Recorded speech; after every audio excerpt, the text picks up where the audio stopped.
Hey guys, Matt, IronTrap Garage, and today we're going to do another little update on the green 32 Roadster, the ruined Roadster as we've been kind of tongue-in-cheek calling it.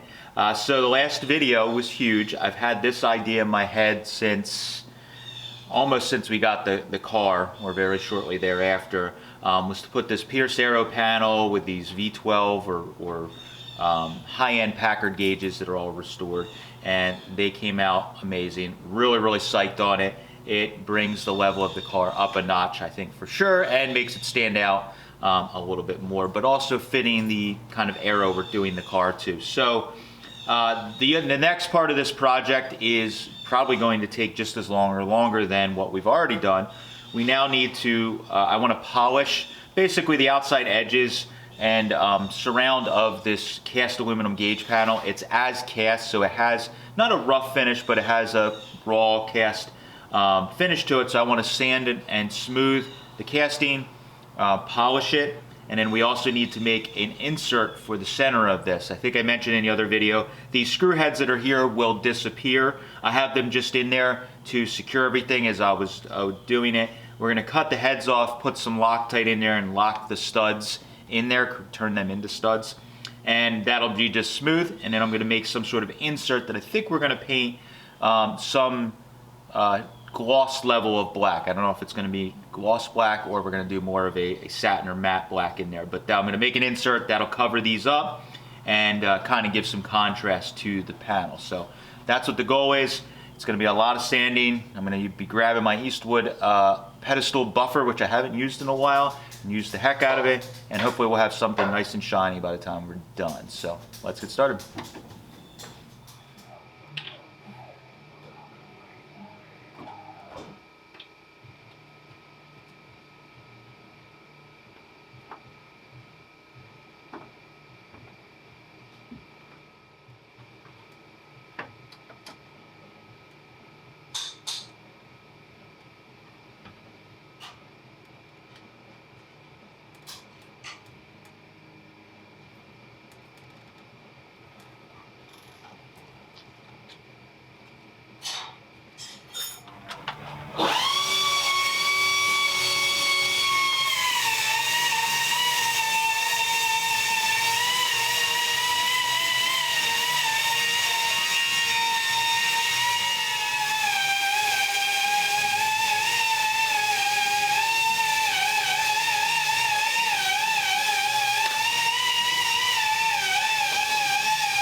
All right, so show you guys the process a little bit on this. So this is not terribly rough cast, but I have 220 grit on the DA sander, and you can see what we're trying to do. I stopped real quick.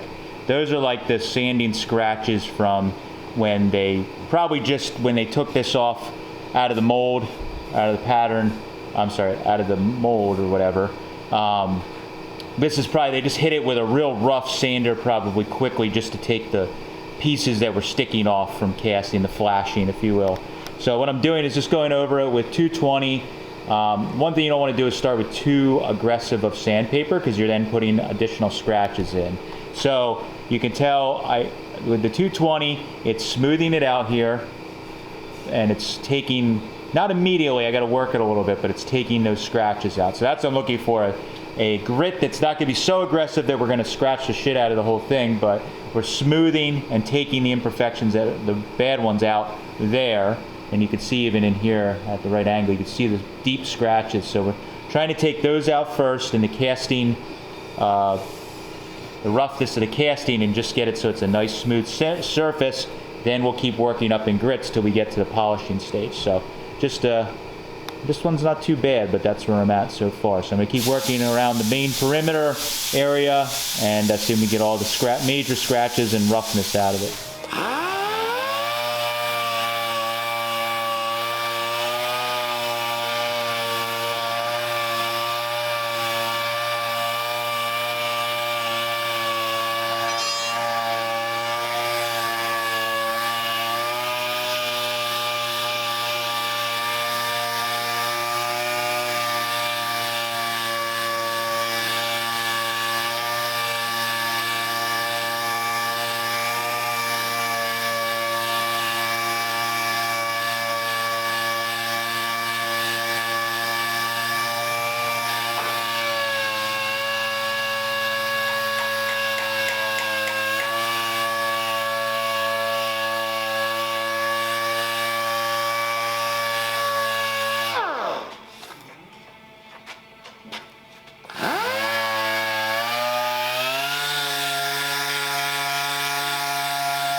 right, so it has been a long process. So yesterday at the end of the day, I made this aluminum insert here that fits around inside of the opening, a recess in the gauge panel, and then I hole sawed, well first I hole sawed these pieces. I screwed a larger piece down to the wood, hole saw them so that I was able to kind of hold them safely, and then just like the gauge panel, the smaller hole sizes I had to file to fit. So I took a sander and I scribed on the backside, and I just carefully opened them up with the sander, and then I finished them up with the file.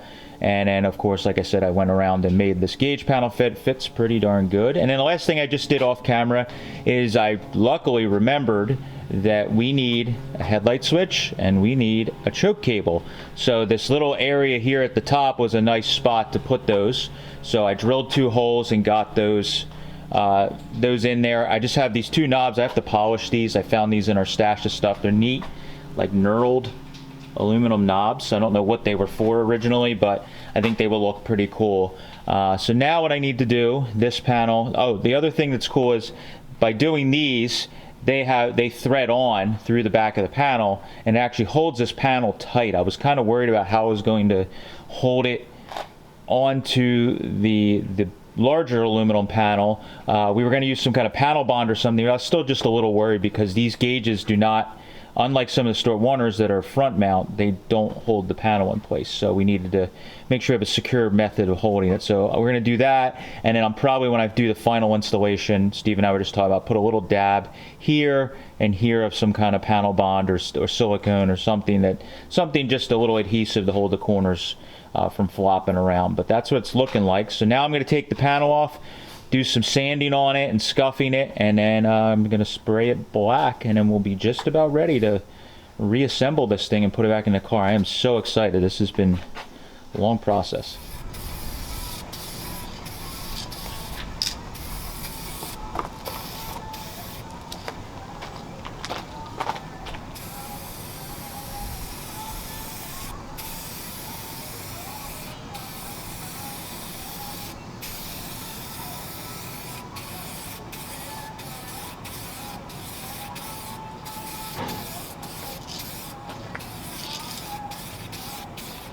That's how I had it before. Yeah, it was.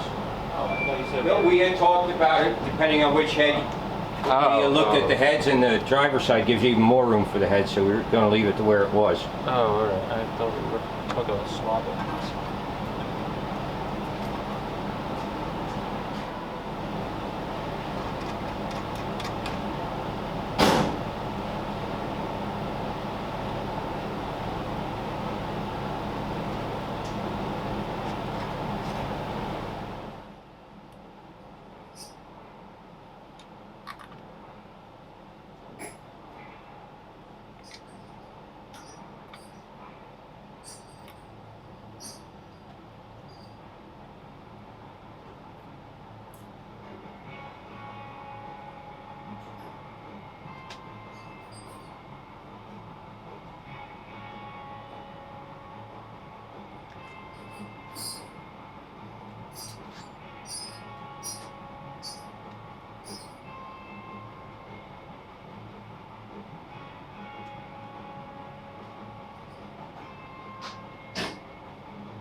Oh man, that is going to be amazing.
Oh baby, here we go. Piece of jewelry here. Mm-hmm.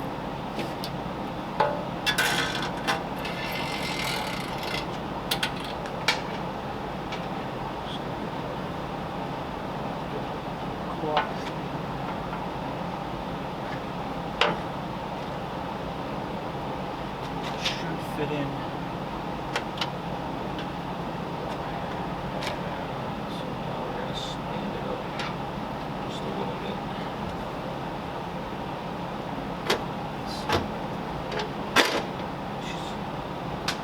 Okay, I guess it's in now. That wasn't frightening.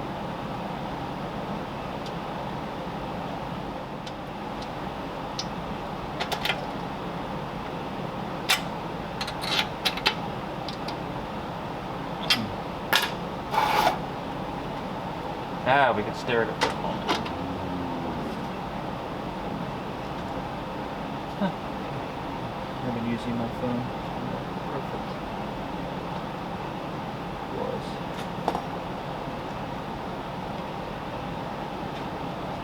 Holy moly.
All right, so we got everything all cleaned up, back together, pulled it out, and parked it in the daylight, not in the garage, and it looks ridiculously awesome.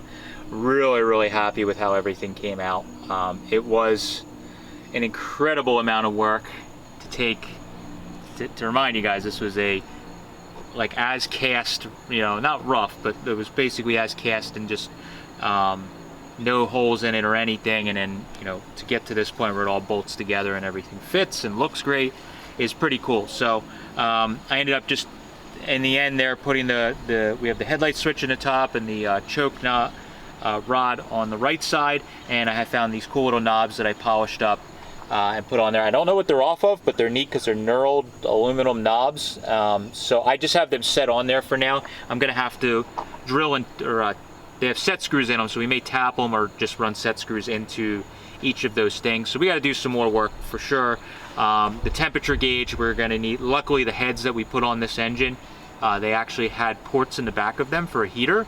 So we have those plugged right now, so we can take one of those fittings out, put a bung in, and we can actually mount our temperature probe right in the back of the driver's side head, because the probe on this is very short, because that's must have been how it was on the Packard these gauges came out of. So that'll work out very nicely. Wasn't planned, but it does work out nicely. Otherwise, the most of the gauges are pretty straightforward. The amp gauge is obvious. Oil pressure is mechanical. We can just run a line right to the engine for that.